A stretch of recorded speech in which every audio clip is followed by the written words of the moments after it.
money has no value, right? Yeah. So the entire idea of money itself is faith.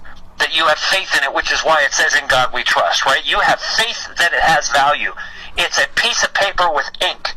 It has no value. None. Somebody controls that value, now they control your value. And you accept that, now those people control who you are. And so the number of a man becomes how much money you're worth. That's why Revelation says it'll be the number of a man. You could be the stupidest person on earth, but have $1 billion, and everybody will think that you're smart because you have it. Must be smart because he has $1 billion. So the reality is, how much of that is true? I gave you $1 million and asked you, what's it worth? What would your answer be? Well, I would say $1 million. It's $1 million worth.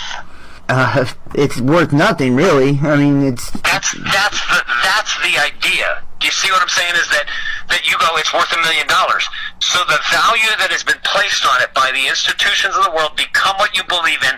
It is the God. That's why it says in God we trust. It is the number of a man. That the entire value system of this world was so easily corrupt through this false identity, which is precisely what what his entire lessons were about.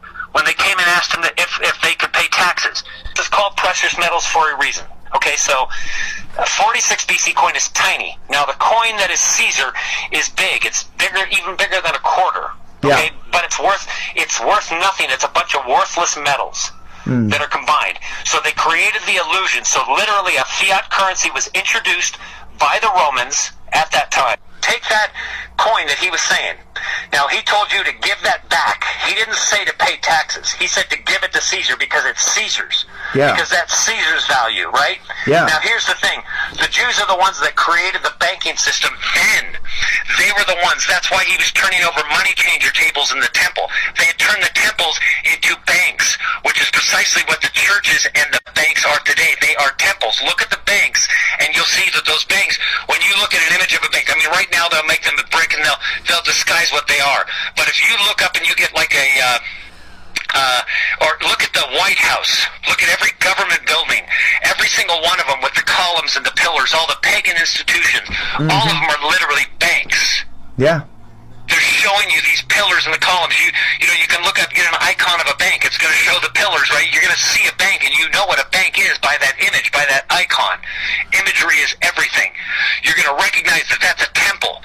That's precisely why he was turning over the tables with the money changers, because they were changing money, real gold and real silver, and even animals, into this false currency, because they needed this false currency to control the people.